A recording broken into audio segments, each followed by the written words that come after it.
புத்தகம் வாசிக்கின்ற, புத்தகம் சுருக்கங்களை கேட்கின்ற உங்களுக்கு வாழ்த்துக்கள். இன்றைக்கு சக்சஸ் சீக்ரெட் என்ற புத்தகத்தை எழுதியவர் ஜார்ஜ் டேன் என்பவர். அந்த புத்தகத்தினுடைய 4ஆம் பகுதி, இறுதி பகுதியை நாம் பார்க்கின்றோம். முதல் 3 பகுதி ஏற்கனவே வெளியிட்டு இருக்கின்றேன். விருப்பமுள்ளவர்கள் அதை கேட்டுக்கொள்ளுங்கள். இந்த பகுதியில் 2 விஷயங்களை பார்க்க போகின்றோம். ஒன்று ஸ்ட்ராட்டஜி, இன்னொன்று எக்ஸலன்ஸ். இந்த இரண்டும் படிப்பு விதத்தில் எப்படி உதவப் போகிறது என்பதுதான். ஸ்ட்ராட்டஜி என்று சொல்லுகின்ற பொழுது தந்திரம், யுக்தி, திட்டம் என்று சொல்லலாம்.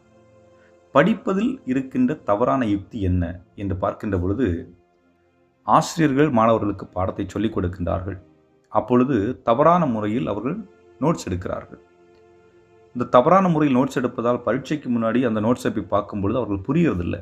ஆகவே பரீட்சையை அவர்களால் நன்றாக செய்ய முடிவதில்லை. அதுபோன்று பரீட்சைக்கு சில நாட்களுக்கு முன்பாக மட்டுமே படிப்பதற்கு முற்படுவார்கள், திருப்பி பார்ப்பார்கள். அப்பொழுதும் அவர்களால் அதை ஒழுங்காக படிக்க முடிவதில்லை. காரணம், எழுதி வைத்திருப்பதை மறந்திருப்பார்கள், என்ன எழுதியிருப்பான்னு தெரியாது. அதுபோன்று பரீட்சையை பற்றி எதிர்மறை சிந்தனைகள் கொண்டிருப்பது, நெகட்டிவாக பரீட்சை பற்றி யோசிக்கும்போது, எக்ஸாம் பற்றி யோசிக்கும் பொழுது புரிகின்ற தன்மை குறைபடுகிறது. பரீட்சை பேப்பர் வந்துச்சு, கேள்வித்தாள் கொடுக்கப்படுகிறது. அந்த கேள்வித்தாளும் அதில் இருக்கின்ற வழிமுறைகளையும் சரியாக படிக்காமல் கேள்விக்கு விடை கொடுப்பது, இது தவறான யுக்தி. அதுபோன்று புரிந்து கொள்ளாமல் மொட்டை மனப்பாடம் செய்வது தவறான யுக்தி. ஆக தனது தவறு எங்கே நிகழ்ந்திருக்கிறது என்று ஆராயாமல் இருப்பது, அல்லது அடுத்த முறை எப்படி நன்றாக செயல்படுவது என்று திட்டமிடாமல் இருப்பதும் தவறான யுக்தி. ஆக இதனை சரி செய்ய பிரைஸ் என்ற அந்த திட்டத்தில் நமக்கு ஒரு புது யுக்தியை கொடுத்திருக்கிறார். அந்த யுக்திக்கு பெயர் ஃப்ரீட்.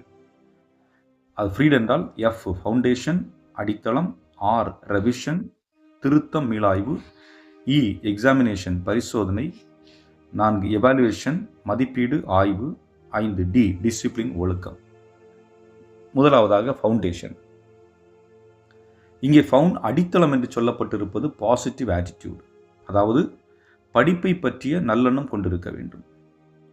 மோட்டிவேஷன், உந்துதல் கொடுக்க பல புத்தகங்கள் உள்ளன, ஆனால் அதை நாம் எப்படி பயன்படுத்துகிறோம் என்று பார்ப்பது முக்கியம். அடித்தளம் என்று சொல்லுவது, நீ எந்த பாடத்தில் பரீட்சை எழுதப் போகிறாயோ அந்த பாடத்தை பற்றிய புரிதல் அதிகமாக இருக்க வேண்டும். சிலர் அதற்கு முன்பு சில ஆண்டுகள் பல கேள்வித்தாள்கள் வெளிவந்திருக்கலாம். அந்த கேள்வித்தாள்களை அதில் இருக்கின்ற கேள்விகளுக்கு விடைகள் படிப்பது அதுவும் நல்லதுதான். அதை போன்று பரீட்சை எழுத செல்லும் முன்பு இரவு நன்றாக ஓய்வெடுத்துவிட்டு மனம் தெளிவாக பரீட்சை அறையில் போய் அமர வேண்டும். அடுத்ததாக ரிவிஷன். படிக்கும் திட்டத்தை சிறிது மாற்றுவது, சரி செய்து கொள்வது. அதாவது மனப்பாடம் செய்கிறீர்களா, பரீட்சை முன்பு அந்த திட்டத்தை மாற்ற வேண்டிய சூழல் ஏற்படுகிறது என்றால் மாற்றியாக வேண்டும். ஒருவேளை புரிந்து படுத்தியிருந்தீர்கள் என்றால் ரிவிஷன் செய்கிறதுக்கு பெரிய தேவைப்படாது. காரணம், புரிந்தவைகள் மனதில் பதிந்திருக்கும். ஆனால் மனப்பாடம் செய்திருக்கின்றீர்கள் என்றால் நிச்சயமாக அதை மீண்டும் படிக்க வேண்டிய ஒரு சூழலுக்கு தள்ளப்படுகிறீர்கள். அதுபோல ரிவிஷன் ஒவ்வொரு வாரம் இறுதியிலும் செய்தாக வேண்டுமே ஒழிய பரீட்சைக்கு முன்பு இறுதி நேரத்தில் செய்ய வேண்டும் என்று அமர்ந்திருக்கக்கூடாது. 3வது எக்ஸாமினேஷன்.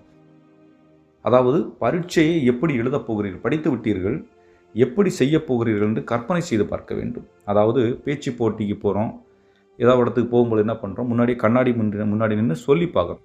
அதை செய்கையாக இருக்கலாம், வார்த்தையுடைய உச்சரிப்பாக இருக்கலாம். அதுபோன்று பரீட்சைக்கு முன்பாடி ஒரு பயிற்சி, கற்பனை பயிற்சி ஒன்று செய்து பார்க்க வேண்டும். கேள்விகளை நீங்களே கேட்டு கேள்விகளுக்கு நீங்களே பதில் கொடுத்து அது எழுதி பார்க்கக்கூடியதாக இருந்தாலும் சரி, அல்லது சொல்லி பார்க்கக்கூடியதாக இருந்தாலும் சொல்லி செய்து பார்க்க வேண்டும். இவ்வாறு செய்வதனால் அது உங்களுக்கு பலன் கொடுக்கும். அடுத்ததாக எவாலுவேஷன். நான் செய்து பார்த்த பரீட்சையில் செய்த தவறுகள் என்ன? இப்போ நான் ஒரு கனவு பயிற்சி ஒன்று பண்ணோம், அந்த பயிற்சியில் செய்த தவறுகள் என்ன, மற்றும் எந்த பாடத்தில் எந்த பகுதியில் பலவீனமாக இருக்கிறேன் என்பதை மதிப்பீடு செய்ய வேண்டும். இந்த இடத்துல சேடல் ஃபேக்டர்ஸ்னு ஒன்று சொல்லுவாங்க. இந்த சேடல் ஃபேக்டர்ஸ் என்ன பாதிக்குதா? இந்த சேடல் ஃபேக்டர்ஸ் என்ன? எஸ்னா செல்ஃப் பிட்டி, தன் மீது இரக்கம் கொள்ளுதல். ஏ அரகன்ஸ், அகம்பாவம். டி டிஸ்ட்ராக்ஷன், கவனச்சிதறல். டி டே ட்ரீம், பகல் கனவு. எல் லேசினஸ், சோம்பல். இ எக்ஸாஜரேட்டட் ஃபியர், தேவையற்ற பயம். ஆக இந்த சேடல் ஃபேக்டர்ஸ் நமக்கு பாதிப்பை ஏற்படுத்துகிறதா என்பதை அலசி ஆராய்ந்து பார்க்க வேண்டும். நேரத்தை ஒழுங்குபடுத்துவதில் பிரச்சனை இருக்கிறதா என்று பார்க்க வேண்டும். சரியாக குறிப்பெடுக்கிறேனா, அந்த குறிப்பெடுத்ததை வைத்து ஒரு வரைபடமாக உருவாக்கி என்னுடைய மனதில் பதிய வைத்திருக்கிறேனா என்று பார்க்க வேண்டும். படிப்பதற்கு போதிய புத்தகங்களும் போதிய நோட்ஸுகளும் இருக்கிறதா என்று பார்க்க வேண்டும். நான் போட்ட ரிவிஷன் திட்டத்தின் அடிப்படை செயல்படுகிறேனா என்று பார்க்க வேண்டும். தவறு நடந்தால் உடனடியாக ஒரு சுய மதிப்பீடு செய்து ஆய்வு செய்து அதை மாற்ற முற்படுகிறேனா என்று பார்க்க வேண்டும். அடுத்ததாக டிசிப்ளின். இங்கே 2 வகையான ஒழுக்கம் இருக்கிறது. அக ஒழுக்கம் ஒன்று, புற ஒழுக்கம். ஒவ்வொரு திட்டங்களும் வெற்றிகரமாக முடிய, அதை போன்று ஒவ்வொரு நாளையும் சிறப்பாக வாழ அக மற்றும் புற ஒழுக்கம் மிகவும் இன்றியமையாத இருக்கிறது. ஒழுக்கம் இல்லை என்றால் என்ன நிகழும் என்பதற்கு ஒரு எடுத்துக்காட்டு. 1983ஆம் ஆண்டு கொரியா நாட்டை சேர்ந்த ஒரு வானூர்தி சோவியத் நாட்டினுடைய வான்பகுதியிலே பறக்கின்றது. அதன் விளக்குகள் எரியவில்லை. சோவியத் மிலிட்ரி அனுப்பிய செய்திகள் பைலட்ஸுக்கு எந்த சிக்னலும் கிடைக்கவில்லை. அது மாதிரி பைலட்டும் எந்த பதிலும் கொடுக்கவில்லை. ஆகவே சோவியத் வான்படை என்ன செய்கிறது? இது எதிரின் வானூர்தி என்று எண்ணி அதை சுட்டு வீழ்த்துகிறார்கள். அதிலிருந்த பலர் இறந்து விடுகின்றார்கள். இங்கே இந்த சூழலில் நல்லவன் கெட்டவன் என்று இல்லை. இங்கே கொரியன் வானூர்தி தன் அமைப்பு ஒழுக்கத்தை, அதாவது சிஸ்டம் டிசிப்ளினை சரியாக கடைபிடிக்கவில்லை. காரணம், அவர்களுடைய வழிகாட்டும் இயந்திரம் கோளாறு நடந்தது காரணத்தினால் இந்த ஒரு நிகழ்வு ஏற்படுகிறது. இதனால் ஏற்பட்ட பாதிப்பு என்பது பலருடைய உயிர் போயிருக்கிறது. அடுத்ததாக நாம் பார்க்கக்கூடியது excellence. He can who thinks he can. He can't who thinks he can't. எவரொருவர் தன்னால் முடியும் என்று நினைக்கிறாரோ அவரால் முடியும். எவரொருவர் தன்னால் முடியாது என்று நினைக்கிறாரோ அவரால் முடியாது என்று பாப்லோ பிக்காசோ என்ற ஆர்டிஸ்ட் சொல்லியிருக்கின்றார். அதுபோன்று think you can, think you can't, either way you will be right. ஒன்னி முடியும் என்று நம்பு அல்லது முடியாது என்று நம்பு, இரண்டில் நீ எதை நினைத்தாலும் அது சரிதான் என்று சொல்லுகிறார் ஹென்ரி ஃபோர்ட் அவர்கள். வெற்றியோ தோல்வியோ ஒருவரின் மனதில் இருந்துதான் ஆரம்பமாகிறது. மலை ஏறுவதாக இருக்கட்டும், மாரத்தானில் ஓடுவதாக இருக்கட்டும், உடல் எடை குறைப்பதாக இருக்கட்டும், நோயிலிருந்து விடுதலை பெறுவதாக இருக்கட்டும், பரீட்சையில் வெற்றி பெறுவதாக இருக்கட்டும், இவை அனைத்தையும் உங்கள் மனதில் நீங்கள் எப்படி எண்ணுகிறீர்களோ அப்படிதான் நிகழும் என்கிறார். அதுபோன்று சைக்கோ அனலிஸ்ட் கேரன் ஹார்னி தன்னுடைய ஆராய்ச்சி மூலம் சொல்லுகிறார், புதிய தொழில் தொடங்கி பயணிக்கிறவர்களில் 95% பேர் வெற்றி பெறுகிறார்கள் என்று சொல்லுகின்றார். இங்கே பிரச்சனை என்னவென்றால், பலர் தொடங்கியிருக்கவே மாட்டார்கள். அதாவது வேலையை தொடங்கியிருக்கவே மாட்டார்கள். அதற்கு முன்பாக தோல்வியுற்றதாக எண்ணி வருந்தி கொண்டிருப்பார்கள். ஆனால் இந்த தோல்வி உண்மை இல்லை. காரணம், நீ செய்யாத காரியத்திற்கு எப்படி தோற்க முடியும்? நார்மல் வின்சென்ட் பியர் இவர் வாழ்ந்த காலகட்டம் 1898 முதல் 1993 வரை.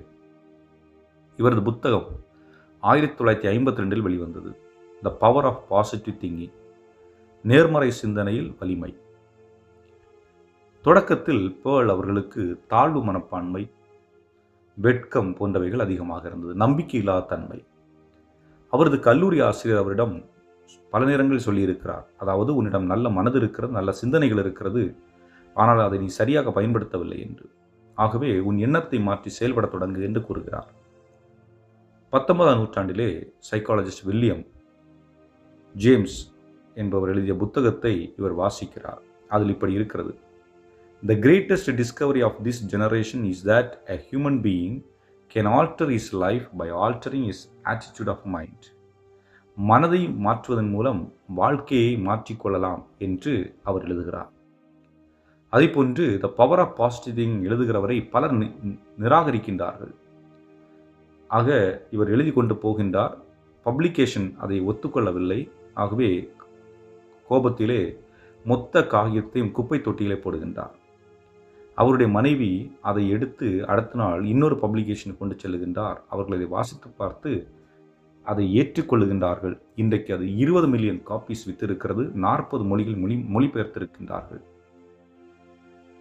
அடுத்ததாக பிக்மேலியன் எஃபெக்ட்.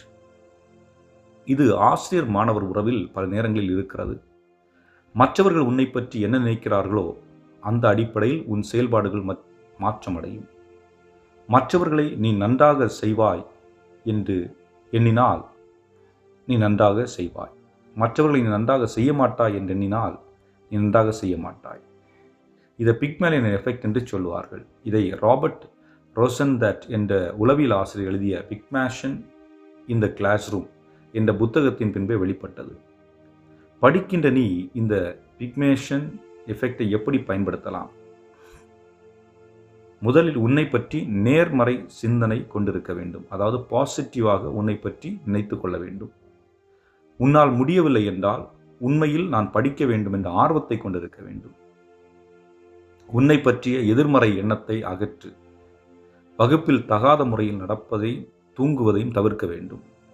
உனக்கு கொடுக்கப்பட்டிருக்கும் பணியை நேரத்தோடு செய்து ஒப்படைக்க வேண்டும். இல்லையென்றால் உன் மீது உன் ஆசிரியர் கொண்டிருக்கும் எண்ணத்தை மாற்ற நீ அதிகமாக உழைக்க வேண்டும். Self talk.